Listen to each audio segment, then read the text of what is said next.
Alhamdulillah, mashallah. Bismillahirrahmanirrahim. Wassalatu wassalamu ala siril kitab wassamai bi markaji ful wal mani sayyidina Muhammadin nasiril haqq bil haqq wal hadi ila siratikal mustaqim wa ala alihi haqqa qadrihi wa miqdari azim. Alhamdulillah, nous remercions Allah de nous avoir permis de rassembler en un seul endroit des personnes, hommes et femmes, adultes et jeunes, issus d'origines diverses pour une seule raison, Allah et son prophète, Muhammad sallallahu alayhi wa sallam. Nous prions sur le prophète Muhammad sallallahu alayhi wa sallam, l'être de la création et le secret des entendements et des archétypes. As-Sidq wa Sadiqin est une association de solidarité internationale, un mouvement, une dynamique organisée dans le cadre de Ansaruddin par Cheikh Ibrahim Sall en 1996. Cette association est devenue une organisation non gouvernementale en 2012. La section parisienne de As-Sidq wa Sadiqin est dirigée par Aliou Conté et regroupe des hommes et des femmes qui œuvrent pour le développement humain. Nous remercions Cheikh Ibrahim Sall d'avoir initié et autorisé cette rencontre et d'avoir prié pour sa continuité. Ce moment d'échange et de partage entre les frères, sœurs et parents montargois et tous ceux qui ont accepté de répondre à cet appel, qu'ils soient présents physiquement ou à distance ou encore empêchés, est un signe de la force dynamique de l'islam. Nous vous remercions tous. Sous l'autorité et sous l'autorisation de Cheikh Saïd Sall, Khalif de Cheikh Ibrahim Sall, la rencontre de cette année a pour thème l'amour en Allah, support de la solidarité sociale. Ce sujet est une inspiration de lui-même, Cheikh Saïd Sall. Cette inspiration qui est dissipée en une équipe qui ont réfléchi, dont la réflexion va vous être proposée aujourd'hui. Le Coran nous dit, ô homme, nous vous avons créé d'un mâle et d'une femelle, et nous avons fait de vous des nations et des tribus, pour que vous vous entreconnaissiez. Le plus noble d'entre vous auprès d'Allah est le plus pieux. Allah est certes omniscient et grand connaissant. Donc, à travers ce verset-là, on peut dire que entreconnaissons-nous, ayons confiance entre nous, agissons en bien entre nous. Cela entraînera de l'amour entre nous. Et sachons que le meilleur d'entre nous est celui ou celle qui est le plus pieux, c'est-à-dire celui ou celle qui observe les recommandations divines et délaisse ce que Allah a interdit. Cela englobe tout et c'est cela l'authenticité de l'islam. Parler de ce sujet revient à s'interroger soi-même, revient à nous envoyer en nous-mêmes une interrogation tellement profonde qu'on risque de chercher les idées dans notre cœur. Donc, cette interrogation revient à connaître et comprendre l'islam. C'est-à-dire, est-ce que nous connaissons ou bien est-ce que nous comprenons ce que c'est que l'islam? À connaître les obstacles qui empêchent la bonne pratique de ces lois et règles. À situer l'amour d'Allah et l'amour en Allah. À définir les déterminants de la solidarité sociale. Donc, pour parler de ce sujet, il faut situer le contexte. Aujourd'hui, il faut reconnaître que l'humanité vient d'une différence. On a dit tout à l'heure, mâle et femelle. De cette différence est née une force. Quand on parle de nation ou de tribu, on parle de force. Cette force doit se consolider par les liens. Donc, pour qu'il y ait lien, il faut qu'on se connaisse. Si on ne se connaît pas, donc on ne peut pas avoir de lien entre nous. Cette force doit se constituer par des liens, mais ce sont des liens qui doivent être dénués de discrimination et de racisme. La différence dont on parle, c'est l'expression de l'identité unitive, de la complétude. Pour qu'on ait une identité, il faut qu'on soit différent. Il faut que nous reconnaissions tous qu'on est différents l'un de l'autre. À partir de ce moment, on va vers l'autre pour le connaître, qui il est. Et après, créer un lien entre nous, pour fonder quelque chose, ou bien pour construire quelque chose, ou entreprendre quelque chose. C'est dans la différence que naissent les besoins et leurs solutions. Si on n'est pas différent, on ne peut pas avoir de besoin. Dieu n'a besoin de rien, parce qu'il est unique, il n'est pas différent. Nous tous, on est différents, donc on a forcément besoin de quelque chose. Donc c'est dans cette même différence-là aussi qu'on a la solution. On est différent de la femme, c'est pourquoi il y a de l'amour entre nous. S'il n'y a pas de différence, on ne peut pas aller l'un vers l'autre. Et la solidarité, ici, permet, une fois d'avoir reconnu les identités différentes, de correspondre à chaque besoin la solution adéquate. Donc, à partir de ce moment, l'effort doit être fait sur la piété auprès d'Allah. L'islam transcende les monuments individuels. Donc, quand on est différent, il n'y a que l'islam qui peut nous unir. Parce qu'on est tous unis en Allah subhanahu wa ta'ala. Que ce soit des musulmans ou des non-musulmans. L'islam transcende aussi les communautés d'individus, quelle que soit leur origine, leur ethnie, leur classe sociale, leur profession ou leur couleur. En islam, il n'y a pas qu'on est blanc, il n'y a pas qu'on est noir. En islam, il n'y a pas qu'on est d'une ethnie donnée, c'est-à-dire qu'on est Bambara, qu'on est Wolof, qu'on est Français, qu'on est Peul. Non, en islam, il n'y a que la ilaha illallah, Muhammad Rasulullah. Et s'efforcer maintenant de faire ce que Dieu a recommandé et délaisser surtout ce qu'il a interdit. Pour l'islam, l'égalité absolue des hommes et la supériorité individuelle du fait des œuvres volontaires sont la règle. Donc il faut qu'il y ait une égalité absolue entre nous. Maintenant, la seule différence entre nous, ce sont les efforts volontaires. Celui qui se lève le matin pour aller travailler, il gagnera plus que celui qui se lève le matin et reste chez lui. Donc cet effort volontaire-là, c'est ça qui nous différencie. Mais fondamentalement, on est tous égaux. Donc il va de soi que s'il y a des difficultés, il faut s'interroger à ce niveau. L'islam nous unit plus qu'on ne le sait. D'abord par la profession de foi. Ashhadu an la ilaha illallah wa ashhadu anna Muhammadan abduhu wa rasuluhu. Ça nous unit. Nous tous. La prière. Parce que dans la prière, la seule langue qui est utilisée, c'est le Coran. Les seuls mots qui sont utilisés, ce sont les mots de Dieu. Les seules pratiques qui sont faites, ce sont les pratiques du prophète Mohammed sallallahu alayhi wa sallam. Donc tous ceux qui prient ont ça en commun. Tous ceux qui prient puisent cette réalité-là dans la même origine. Donc le zakat aussi, le zakat nous unit. Le jeûne et le pèlerinage à la Mecque. Ce qui est extraordinaire dans le pèlerinage à la Mecque, c'est que tout le monde se rencontre là-bas. Il y a beaucoup de critiques dans la rencontre des hommes et des femmes. Mais qu'il aille demander, poser cette question-là à Allah subhanahu wa ta'ala ou au prophète Mohammed sallallahu alayhi wa sallam. Parce qu'à la Mecque, il n'y a pas d'hommes et de femmes. Tout le monde fait la circumambulation ensemble. Mais ici, si on se rencontre, il va de soi qu'il faut qu'on respecte les règles de la charia et de la sunna. Fondamentalement et essentiellement. Donc les musulmans se retrouvent liés naturellement et spirituellement parce que chacun des pratiques qu'on a citées a une dimension apparente, mais elle a aussi une dimension spirituelle. Donc spirituellement, on est tous liés. En plus, les pratiques du soufisme et particulièrement de la tariqa tidjane nous unissent encore plus et renforcent la liaison entre les disciples par l'authenticité et la précision de leurs pratiques. L'authenticité et la précision.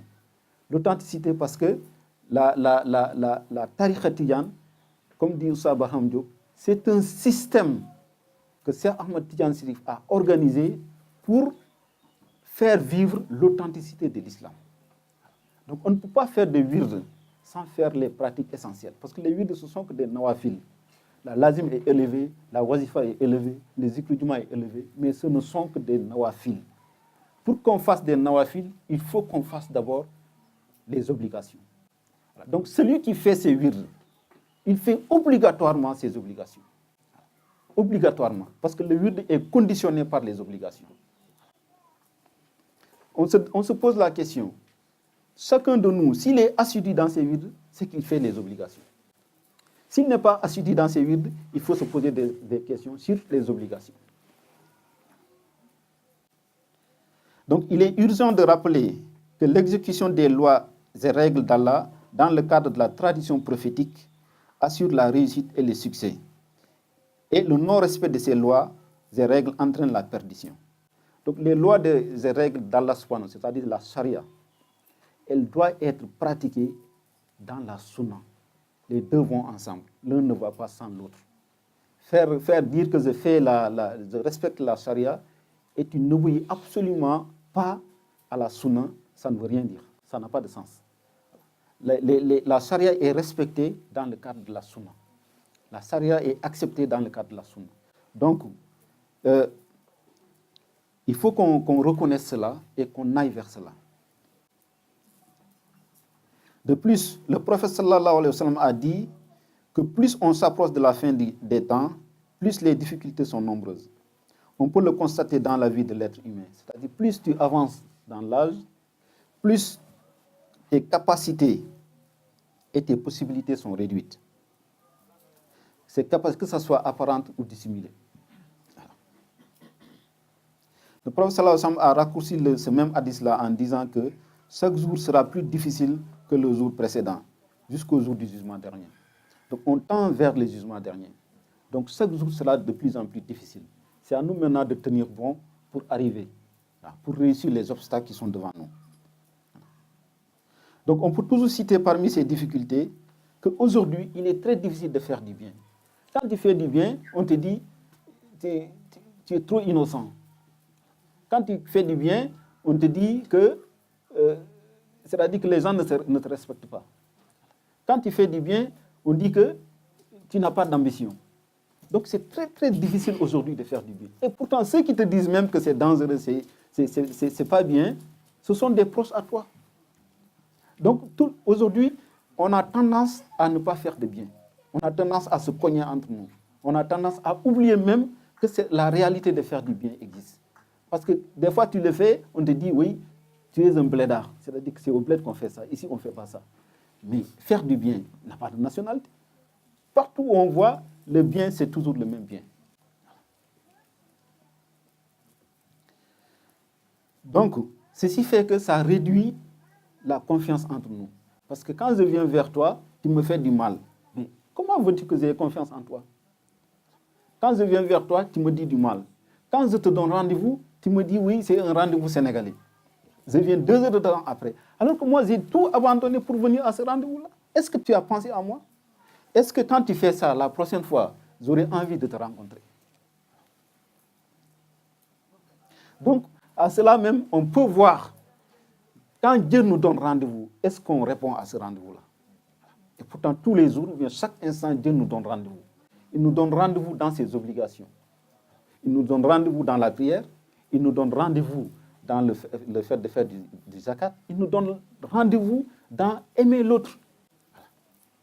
Donc si nous, on ne se respecte pas, on ne va pas vers l'autre, on nous donne rendez-vous, on ne répond pas à ce rendez-vous-là, ou bien on le répond de manière non agréée. Ça veut dire qu'il faut chercher au fond de nous. Est-ce que quand Dieu nous donne rendez-vous, voilà, on va à ce rendez-vous-là? Et s'il nous donne rendez-vous ici, on ne va pas à ce rendez-vous-là. Donc, sachons que s'il nous donne rendez-vous au paradis, on ne sera pas là-bas. S'il nous donne rendez-vous au jour du jugement dernier, aussi, on ne sera pas là-bas. Donc, si on n'est pas au jour du jugement dernier, on sera où? C'est différent de ce que Baye dit. Ce que Baye dit, que le jour du jugement dernier, il y en a qui ne seront pas là-bas. Ceux-là, ils respectent toujours les rendez-vous de Dieu ici. Ceux dont on parle qui ne vont pas aller au rendez-vous d'Allah subhanahu wa ta'ala, moi, je ne sais pas où est-ce qu'ils seront.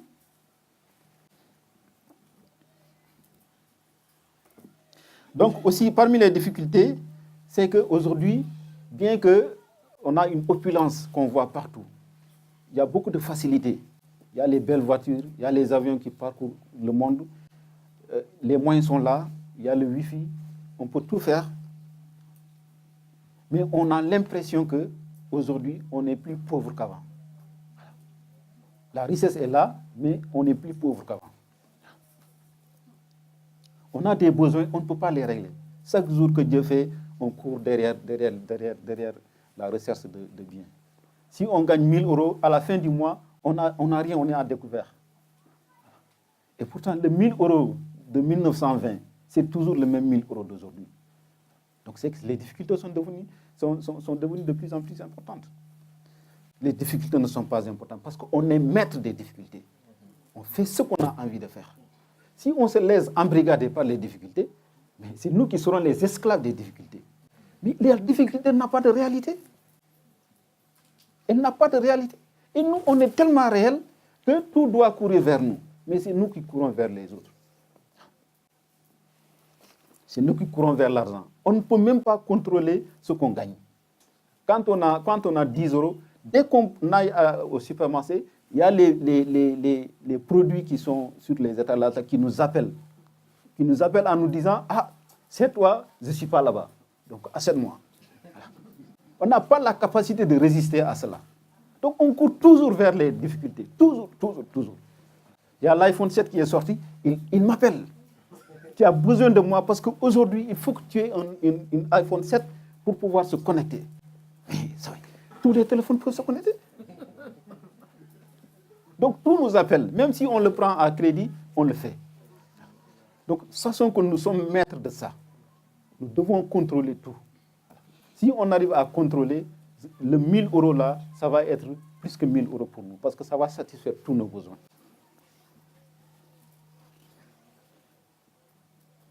Donc, toujours parmi les difficultés, c'est les cloisonnements et les dissensions qu'il y a entre les êtres humains.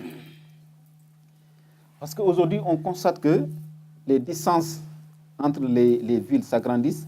C'est-à-dire qu'aujourd'hui, normalement, Dakar et Paris devaient être proches. Mais c'est tellement long que des fois, on reste 5 ans à Paris sans aller à Dakar. Donc, les parents qui sont à Dakar et nous qui sommes ici, mais il n'y a aucune connexion. Oui, ils appellent par le téléphone. Mais voir la personne physiquement, c'est différent de l'appeler par téléphone. La réalité de la parole est différente de la réalité physique. Je pense que la réalité de la parole, c'est une réalité qui satisfait cette réalité-là. Mais la réalité physique, quand moi je reste à Cergy, je prends mon téléphone et j'écoute ici. C'est différent que quand je suis là. Parce que physiquement, je vous vois. Il y a tous mes sens qui sont mobilisés pour assister à cela. Donc je vis cette réalité-là. Alors que la réalité de la parole, il n'y a qu'un sens qui se mobilise. Donc tu ne vis que ce sens-là. De plus, les habitations sont tellement étroites qu'aujourd'hui, dans un même appartement, c'est difficile même de trouver un appartement de 4 pièces. C'est trop difficile. Donc, on est tous entassés dans un petit appartement et on doit cohabiter ensemble. Et cette cohabitation-là aussi, ça entraîne beaucoup de dégâts sans le savoir. Parce que est-ce que dans cette cohabitation-là, on se respecte conformément à ce que la Sharia et la Sunna a dit? Il y a ça. On se découvre, mais on se découvre mal. Donc tout ceci fait que les problèmes s'agrandissent. Donc quand on part travailler le matin, on cherche du travail. Hein. C'est le travail qui nous a tous amenés ici, ou bien tout le monde parmi nous a besoin d'un bon travail, d'avoir un bon salaire. Mais pourtant, quand il se lève le matin, à 5 heures du matin pour aller travailler et rentrer chez lui à 20 heures, il est là tellement fatigué, il va se poser sur son canapé, regarder la télé, oublier même que Dieu lui a donné rendez-vous dans ses prières. Beaucoup parmi nous, ils rattrapent leurs prières. Beaucoup. Et pourtant, on n'ose pas manquer le rendez-vous du travail. Si on considère que le travail c'est un empêchement, mais si on rentre, on rattrape. Mais c'est d'autres, le travail c'est pas un empêchement. Ceux qui sont arrivés à ce niveau-là, ils font leur prière tout le temps. Donc ne nous étonnons pas qu'on a des difficultés. Parce que Dieu nous dit faites ça. Nous on ne le fait pas et après on va de l'autre côté, on nous dit Dieu, donne-nous ça, donne-nous ça, donne-nous ça. Et s'il te donne, il t'observe pour regarder qu'est-ce que tu fais avec ce que je t'ai donné. Donc celui qui n'arrive pas, après le travail, à satisfaire ses obligations divines, comment il peut aller rendre visite à son proche? Donc les proches aujourd'hui, c'est téléphone. Et le téléphone, des fois, on repousse jusqu'au week-end. Et des fois, le week-end, on est tellement serré que finalement, on dit, voilà, j'ai de ces nouvelles par mois, une fois par mois. Et après, ça va une fois par année. Et après, bon, j'espère qu'il est bien, quoi. Je lui souhaite tout le bien du monde. Donc, tous les liens sont interrompus, sont coupés. Et Allah nous dit, entreconnaissez-vous, surtout ceux qui sont des parents. Personne n'a choisi son frère, personne n'a choisi son père, personne n'a choisi sa mère, personne n'a choisi ses sœurs. Donc, quand Dieu fait ça, il n'y a pas de hasard. Donc, obéissons à ces règles-là, au moins. Dès qu'il y a une difficulté, allez, la difficulté s'érige en un mur tellement énorme qu'on ne peut pas le franchir pour aller vers l'autre. Oui, bon, j'ai appris qu'il m'a dit ça, j'ai appris qu'il m'a fait ça, mais si ton frère ne te vole pas, mais qui va te voler? Et pourtant, quand tu sors chez toi, on va te voler dehors, on va prendre ton iPhone 7, on va tout prendre, tu vas dire oui, j'ai une garantie. Lui qui l'a volé, ce n'est pas grave. Mais quand ton frère te prend ton truc, tu dis non, tu ne dois pas me prendre ça. C'est-à-dire qu'on n'accepte plus aucune facilité pour nos proches. Alors qu'ils ont des droits sur nous, autant qu'on a des droits sur eux.